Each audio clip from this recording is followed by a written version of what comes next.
Ah, donc, pour les 30 prochaines minutes, j'ai des invités avec moi qui vont présenter leur perspective.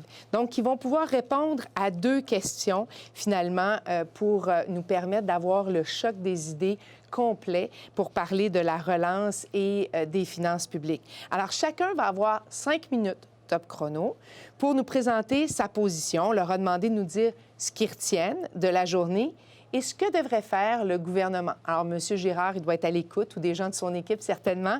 Alors, comme je le disais, c'est notre speed dating intellectuel.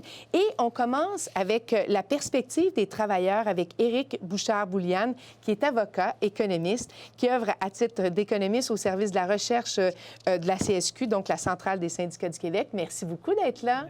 Merci. Alors, top chrono.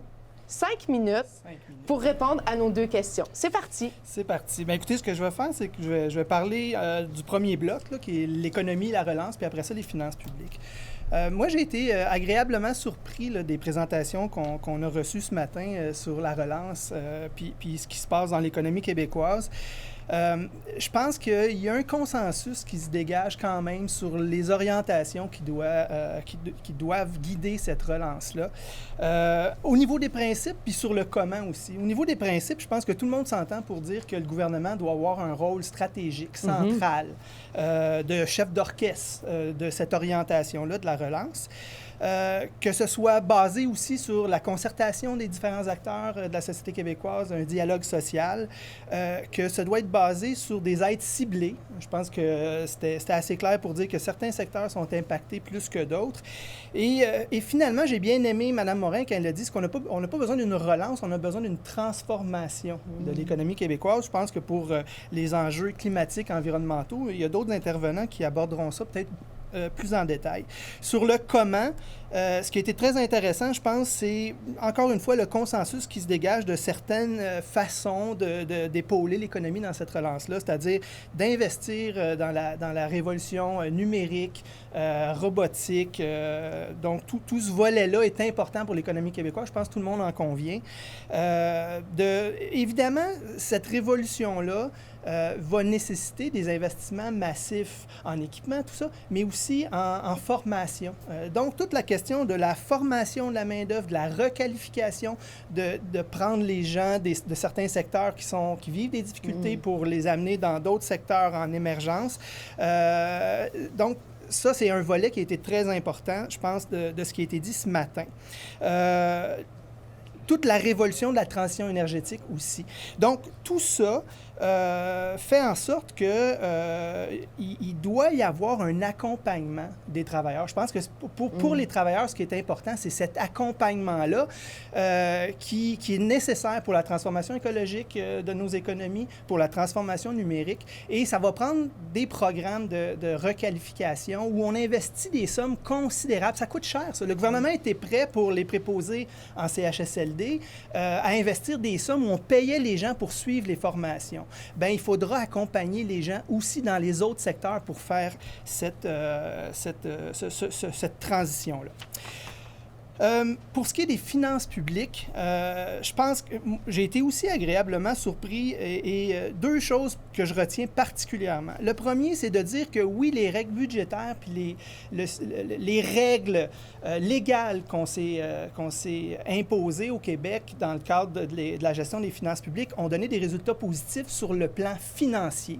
Mais c'est venu avec un coût, ce que M. Michaud a appelé le coût d'opportunité. Hein, ce qu'on prend pour rembourser la dette ou ce qu'on prend pour verser au Fonds des générations, on ne l'utilise pas pour faire d'autres choses. Et ça comporte un coût. Et la deuxième chose que j'ai été heureux d'entendre, c'est qu'il semble y avoir un consensus sur le fait qu'on ne veut pas revivre les épisodes d'austérité pour retourner à l'équilibre budgétaire. Ça m'apparaît très important, puis c'est quelque chose que je n'avais pas entendu beaucoup par le passé. Aujourd'hui, je pense que tout le monde le dit. Donc ça, c'est très important. Je pense qu'il faut attirer l'attention. Les éléments à prendre en compte pour la suite des choses, c'est le fait qu'on doit réussir au Québec à trouver un équilibre entre le contrôle de notre endettement. L'idéal, ça serait de ne pas avoir de dette. Si on acceptait de payer ce qu'il faut payer pour investir dans nos infrastructures, pour financer les services publics adéquatement, ça serait l'idéal. Ça semble être difficile et il faut donc trouver un équilibre entre un financement adéquat. Et il y a des problèmes dans le financement des services publics. On parle d'éducation, de santé. Les indicateurs de l'éducation montrent qu'au Canada, on est la dernière, la province qui investit le moins par étudiant quand on prend en compte les investissements scolaires et universitaires, collégiales, incluant la recherche et développement. En santé, on est la troisième province qui investit le moins par habitant.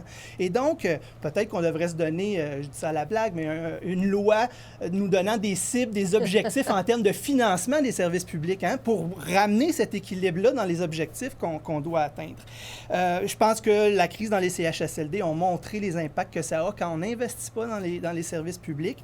Et rapidement, le marché du travail va redevenir tendu au Québec et il y aura des impératifs d'attraction, rétention de la main-d'œuvre. On le voit en santé et on le voit aussi dans le secteur de l'éducation en cette rentrée scolaire. Il y aurait eu plein d'autres choses à dire, mais je m'arrête là, mon temps est écoulé. Bien, c'est parfait. Donc, on l'avait dit, c'est 5 minutes top chrono. Éric Bouchard-Bouliane, merci beaucoup. Donc, je retiens que ça prend une intervention ciblée, puis peut-être quelque chose qui va assurer un équilibre entre la gestion des finances publiques et l'intervention dans les services publics.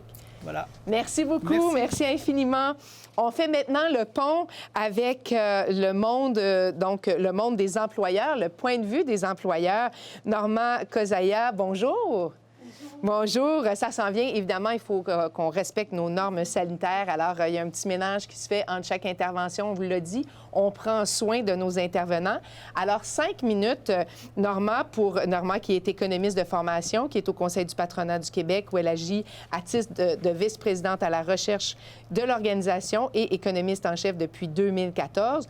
Donc, la perspective de l'employeur, 5 minutes top chrono. Oui, bon, tout d'abord, félicitations aux organisateurs de ce symposium pour les présentations effectivement tellement éclairantes et le dialogue social qui est plus nécessaire que jamais aujourd'hui. Tout d'abord, je crois que ce qu'on a vu ce matin démontre un peu l'importance de faire des choix stratégiques pour maximiser la rentabilité des investissements publics et privés. Effectivement, on a de gros défis devant nous et il faut faire les bons choix. Il faut miser donc dans cette étape qui vient sur l'investissement privé, comme le ministre l'a dit, pour contribuer à la croissance économique et donc à résorber ces déficits et cette dette par rapport au PIB. Pour nous, il y a des éléments fondamentaux, je crois, qui sont toujours de mise et qui sont toujours importants. Donc, l'importance d'une fiscalité compétitive pour l'investissement en termes de taux d'impôt, de charge sur la masse salariale, d'amortissement accéléré là où ce n'est pas encore le cas. Donc, il faut continuer à préserver et à bonifier ces aspects-là. Bien sûr, il y a, on n'a pas parlé aujourd'hui, mais la réglementation qui peut être aussi un peu allégée pour favoriser l'investissement privé, du moins un moratoire à court terme de nouvelles réglementations, et l'innovation. Et ça, on l'a abordé très brièvement, mais je crois que c'est un peu le nerf de la guerre. Et pour l'innovation, nous, on croit que les marchés publics ont un rôle important à jouer. Donc, miser davantage sur l'innovation dans l'octroi de contrats publics, sortir un peu du paradigme du plus bas soumissionnaire, pas pour dépenser plus, mais pour le faire avec une perspective d'innovation, d'achat local, d'achat vert également. Donc, parce qu'on parle de relance, on a parlé du volet de long terme, donc penser à la durabilité dans les objectifs environnementaux en même temps qui sont toujours très importants et qu'on peut combiner donc à cette relance économique pour qu'elle soit verte, durable et évidemment sécuritaire, donc le respect des consignes de santé.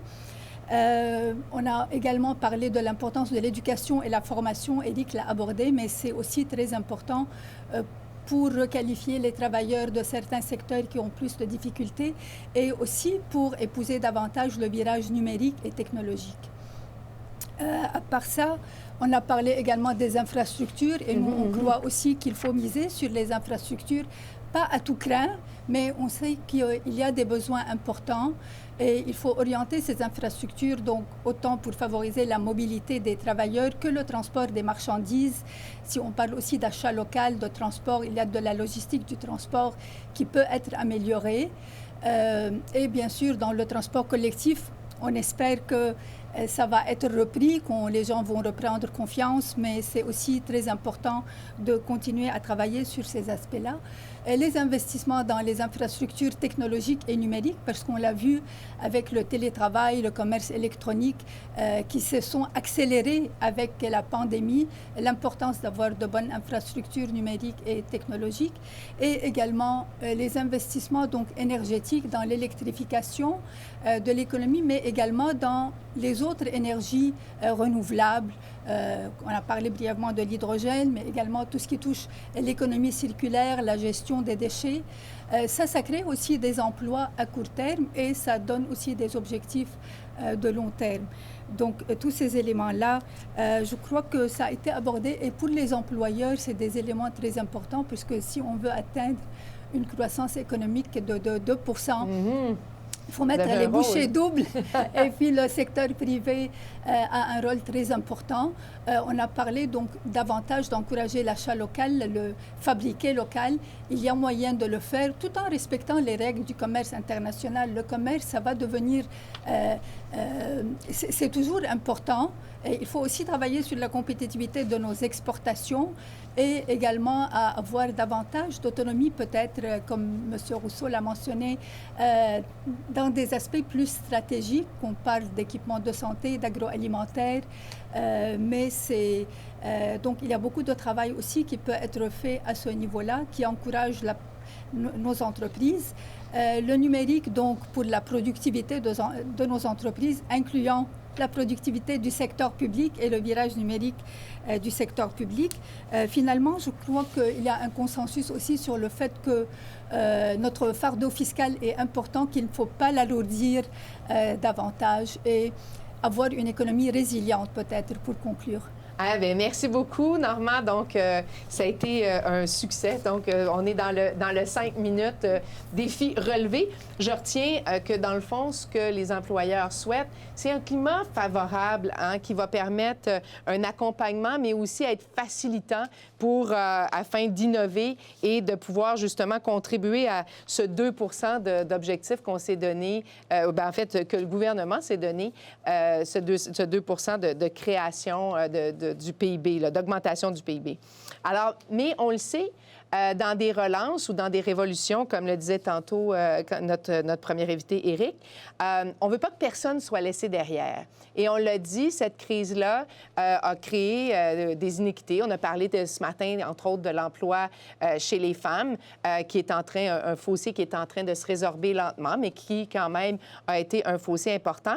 Alors, on va parler du point de vue sur les enjeux des inégalités. Nicolas Zorn est doctorant en sciences politiques à l'Université de Montréal. Il est directeur général de l'Observatoire québécois des inégalités. Bonjour. Bonjour. Bonjour. Alors donc, dans cette perspective, qu'est-ce que vous retenez de cette journée en 5 minutes? En 5 minutes. Plusieurs points intéressants, ça c'est clair. D'abord, le fait que la crise de la COVID n'a pas eu des effets égaux.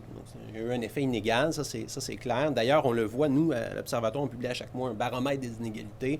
On le voit, les personnes qui ont été les plus touchées, ce sont les femmes, ce sont les personnes moins nanties, ce sont les personnes racisées, les personnes issues de l'immigration, les jeunes, les personnes aînées. Et c'est important parce que les politiques ont un effet différent selon les groupes auxquels on appartient. Et j'ai trouvé intéressant la perception, la compréhension de Henri-Paul Rousseau par rapport au type de reprise. La lettre qu'on a, est-ce que c'est une reprise en forme de K? J'ai bien apprécié. Parce une nouvelle lettre qui apparaît maintenant. Bien, en fait, c'est celle qui fait le plus de sens parce qu'effectivement, on voyait qu'il y a des gens qui sont déjà avantagés, qui risquent de se retrouver à un point initial, voire même une meilleure position qu'ils avaient avant la crise, notamment parce qu'ils ont des emplois qui sont favorables au télétravail, pas juste une question de compétences. Et il y a les personnes qui sont en situation de précarité, qui sont exclues du marché du travail, pour qui ça risque d'être plus difficile, comme c'est pas mal toujours le cas. Il y a des éléments positifs qui sont sortis, je pense que ça vaut la peine de quand même le souligner. notamment le fait que le Québec, le soutien de l'État était assez important, tant au niveau du fédéral qu'au gouvernement du Québec. Le filet social, le secteur communautaire aussi, ce sont des points forts au Québec. Les inégalités sont plus faibles au Québec.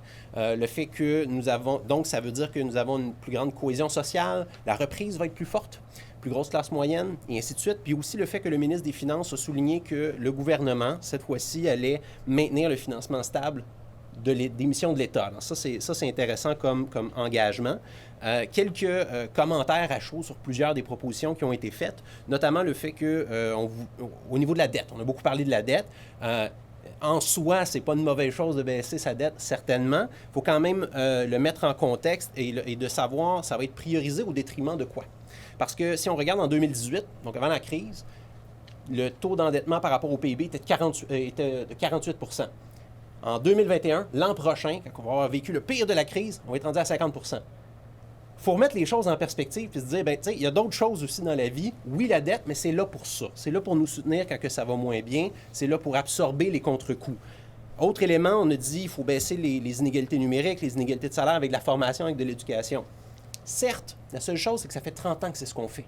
Et on augmente beaucoup le niveau d'éducation, alors que les gens qui ont un niveau d'éducation supérieur par rapport à une génération ont un salaire égal aux personnes de la génération qui les a précédées. Première génération dans l'histoire à avoir ce type d'effet-là.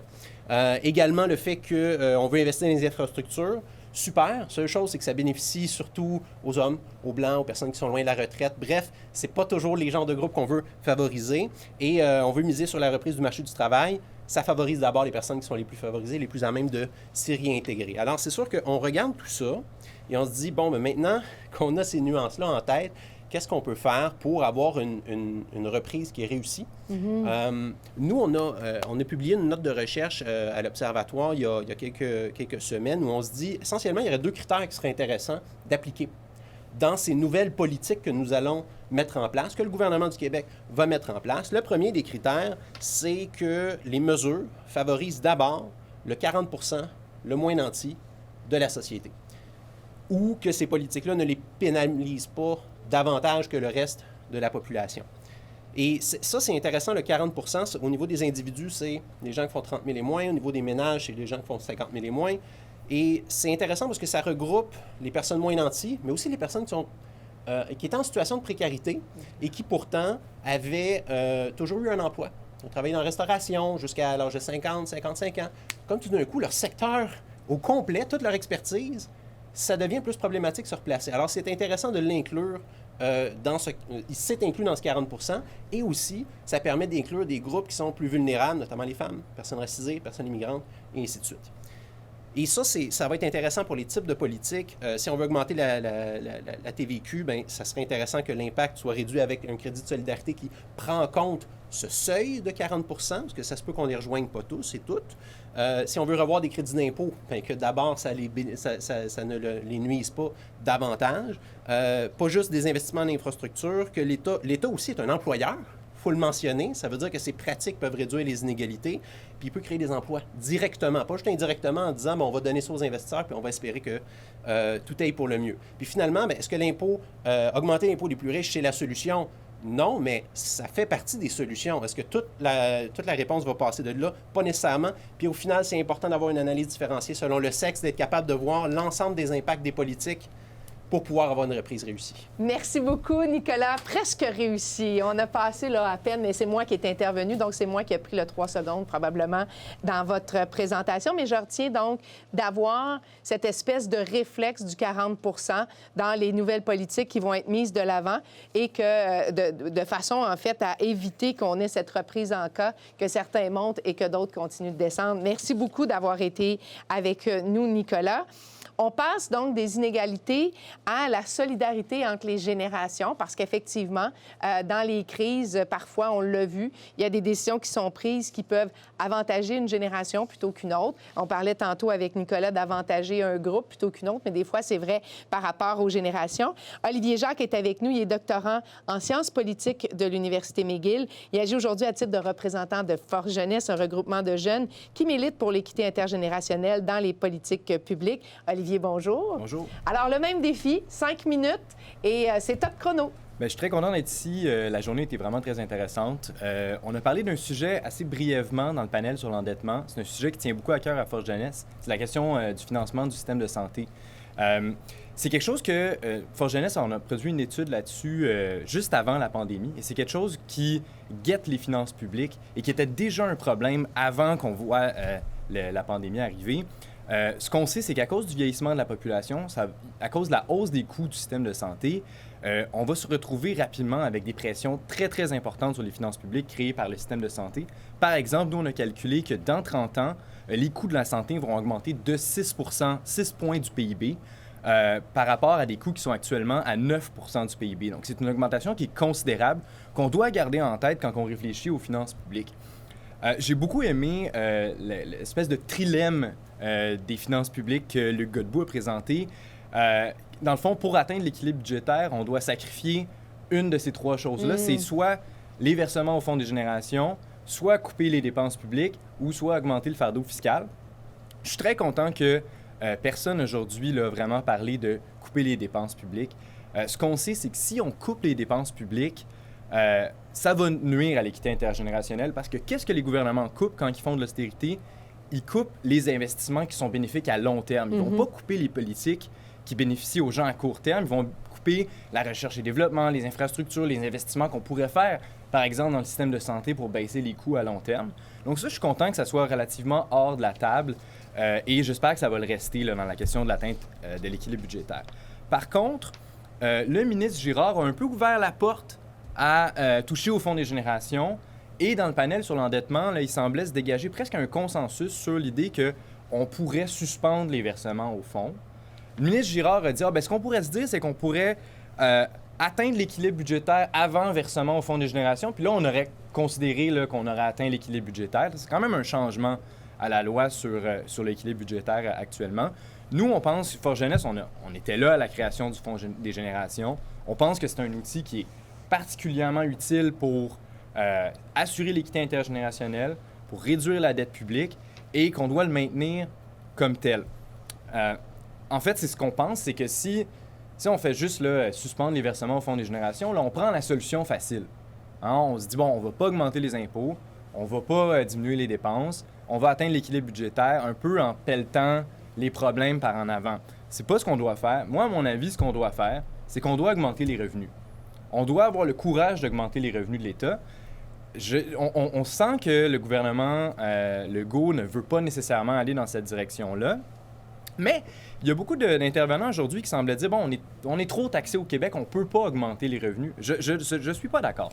On est plus taxé, oui, qu'au Canada ou aux États-Unis, mais c'est parmi les pays les moins taxés au monde dans l'OCDE.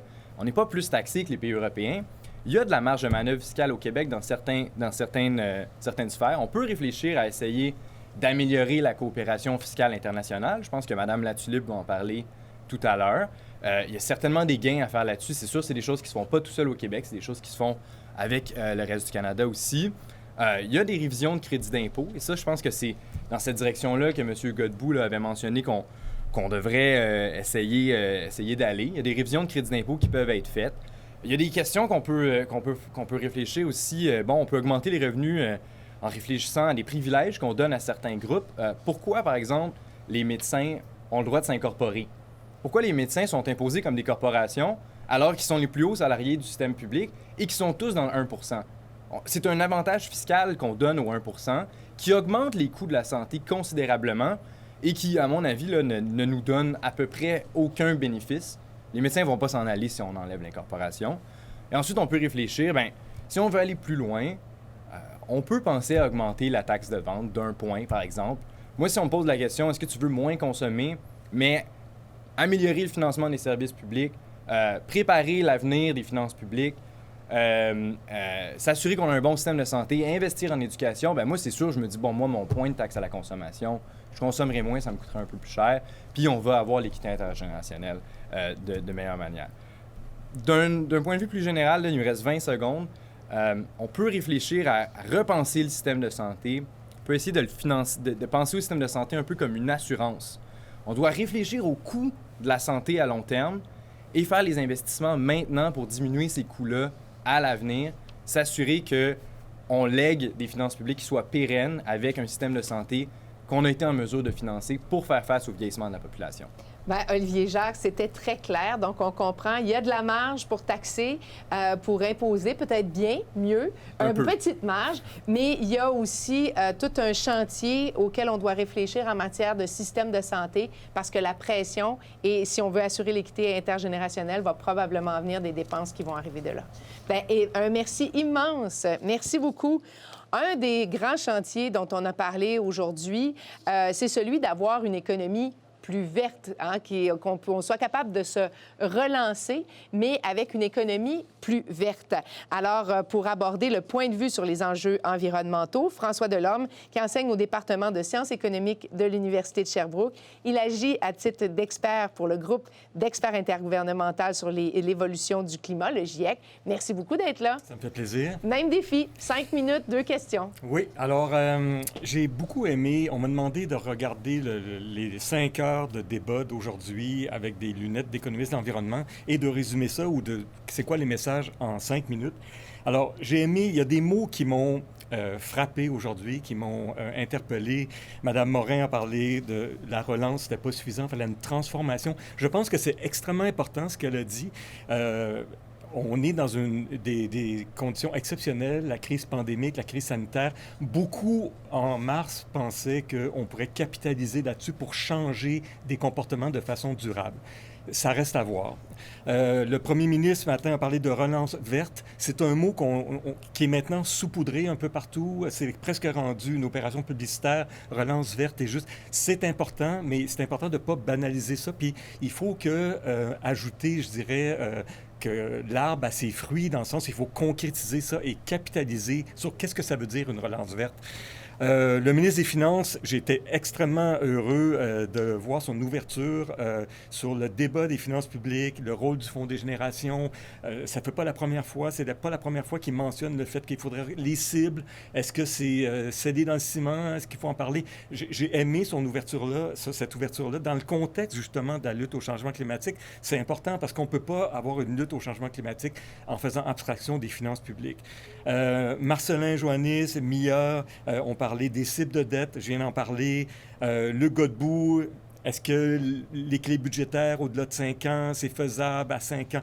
Tout ça, c'est important pour les économistes qui, d'habitude, suivent toujours le train puis sont toujours sur le pilote automatique. Puis là, je vois qu'ils commencent à avoir une source de réflexion, beaucoup de positions qui sont différentes, qui, j'espère, vont alimenter le ministre des Finances et le premier ministre et le gouvernement du Québec. Et je sens, il me semble que je perçois une certaine ouverture à ce niveau-là. Lutte au changement climatique, c'est ce qu'on me demande. Je prends 2 messages de ça. Premier message, M. Girard, ce matin, nous dit qu'il avait donné, dans son dernier budget, tous les moyens au ministre de l'Environnement pour atteindre les cibles. Ça ne sera pas suffisant. Au GIEC, on sait que les sommes vont être les nécessaires vont être importantes. L'Institut Trottier disait que le fonds vert, MIA disait, bien, le fonds vert est là avant le fonds des générations. Le fonds vert, ça ne sera pas suffisant, OK, pour atteindre nos cibles. Donc, oui, ça passe par là, mais en même temps, il faut quelque chose. Les gens qui travaillent comme économistes d'environnement ou en économie écologique savent que ce qu'il faut, c'est changer les comportements. On ne peut pas juste pomper de l'argent et donner des subventions pour la mobilité durable. Il faut accompagner les gens. Je sais que c'est pas populaire et je suis assez familier avec le milieu politique pour savoir que ce que je dis là est peut-être pas pragmatique, mais c'est ce qu'il faut faire pareil. Parce que tout ce qu'on se fait en ce moment, c'est acheter du temps. On fait juste pelleter par en avant. Alors, il faut changer les habitudes et il faut une éco-fiscalité plus agressive. La taxe sur le carbone, le marché du carbone, il faut que ça augmente. Il faut que ça soit incorporé dans le prix pour que les gens puissent faire des vrais choix et la réglementation. Donc, il faut faire ça, il faut des fonds pour accompagner ça et il faut changer la réglementation et l'éco-fiscalité. Deuxième chose, on a beaucoup parlé aujourd'hui du Fonds de génération, de l'équité intergénérationnelle, mais on a beaucoup parlé de dette financière, mais on a moins parlé de dette climatique ou de dette écologique. Mais les deux sont reliés parce que quand on parle de financer la lutte au changement climatique, c'est vraiment essayer d'assouplir la dette écologique pour nos enfants. Donc, pour moi, c'est un peu la même chose. Et souvent, on en parle en termes de changement démographique, mais la lutte au changement climatique est aussi importante. Donc, je pense qu'il y a beaucoup l'épouvantail de la dette. Est-ce que la dette est trop élevée? Quand on prend une province comparable, le Québec est moins endetté que l'Ontario. Et donc, je pense qu'on devrait faire attention à ça et mettre ça dans une saine perspective. Aussi, je suis un de ceux qui pensent que la mission du Fonds de génération, en termes de dépenses, devrait accompagner le Fonds vert. Donc, on devrait utiliser ces fonds-là pour non seulement assouplir et diminuer la dette, mais je parle de la dette au sens intergénérationnel. Pour moi, la dette, l'endettement, c'est autant une dette financière qu'une dette au niveau des changements climatiques. Et à ce niveau-là, je pense que revoir les cibles d'endettement public, c'est extrêmement important. Alors, en somme, un plan de relance vert, oui, nécessaire, mais ça ne sera pas suffisant. Donc, il faut quelque chose d'un peu plus viril que ça. Et je pense qu'il faut avoir une vision plus à long terme qui commande une vision nécessairement plus intergénérationnelle. Et je pense que c'est extrêmement important de ne pas dissocier dette financière et dette climatique parce que finalement, pour nos enfants, c'est la même chose. Bien, merci beaucoup, François Delorme. Je retiens ça, d'ailleurs, une nouvelle définition de la dette qui allie à la fois finances publiques et environnement. Puis je retiens, en fait, ce qui sous-tend votre présentation, c'est que ça prend plus d'audace, plus d'ambition dans le secteur des enjeux climatiques. Et donc, si on veut arriver à cette transformation-là, il va falloir que tout le monde ait plus d'audace et plus d'ambition. Mais elle est nécessaire. Tout à fait. Merci beaucoup. Merci, je vous en prie. Merci. On y va maintenant parce qu'on a parlé, le Québec n'est pas en vase clos. Le Québec ne vit pas sous une bulle, bien qu'on a des classes bulles, on ne vit pas sous une bulle.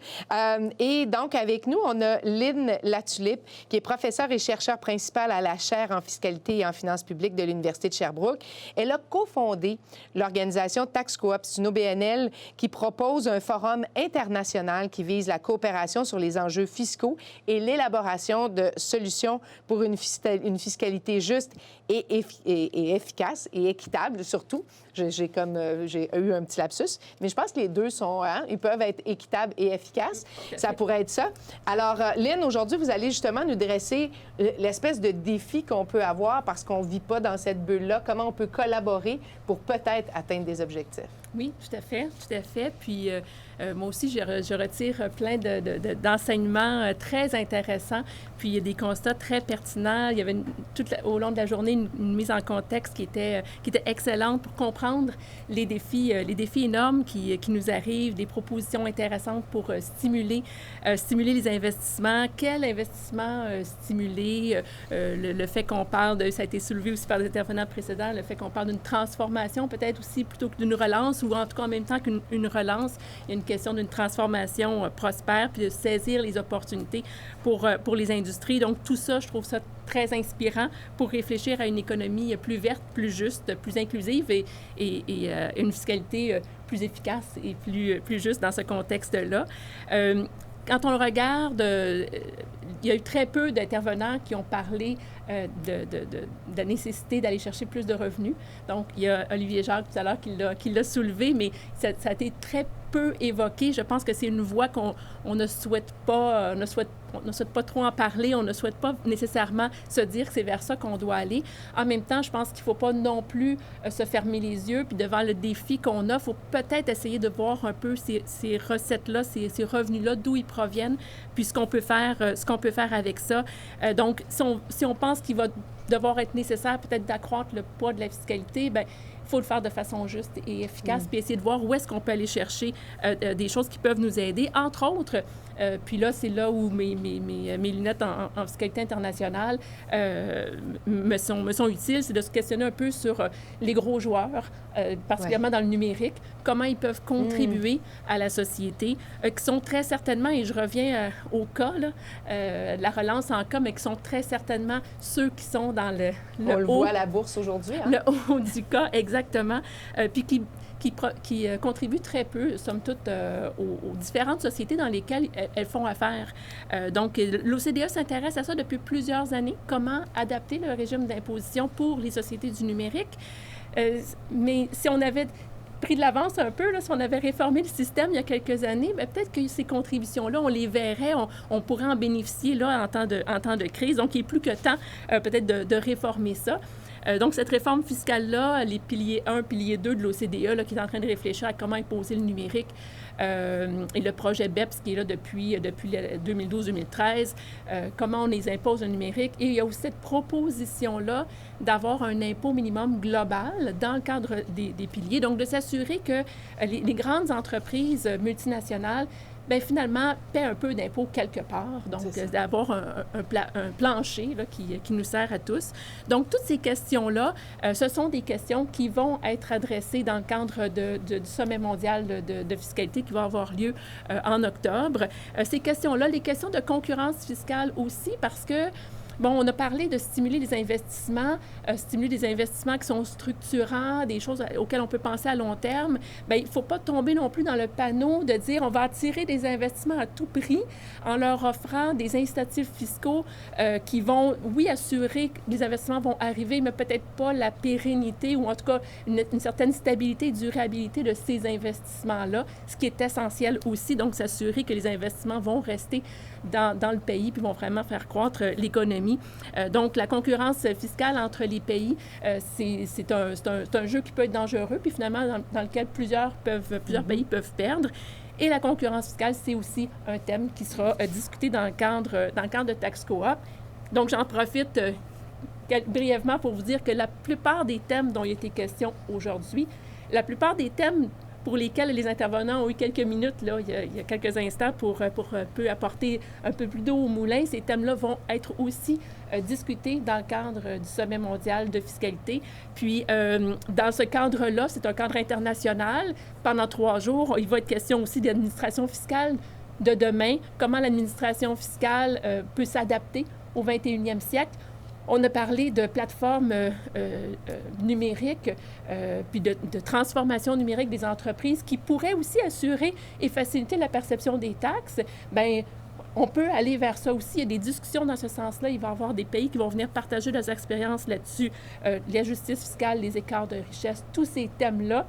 Et la dernière matinée sera un retour spécifique pour le Québec. Donc, qu'est-ce qu'on en retire de cette réflexion internationale-là dans le cadre du Québec, de la situation du Québec? Bien, merci beaucoup, Lynn. Je retiens vraiment que, il faut briser le tabou puis peut-être commencer à regarder, peut-être d'aller chercher des sous autrement auprès de joueurs à qui on n'a pas nécessairement pensé et qui pourraient faire leur part, mais aussi que la conversation se poursuit à Tax Coop. Je pense que c'est ça aussi le message. On va pouvoir à ce moment-là, lors de cet événement-là, approfondir certains des éléments qui ont été abordés dans le cadre de notre synthèse en 5 minutes.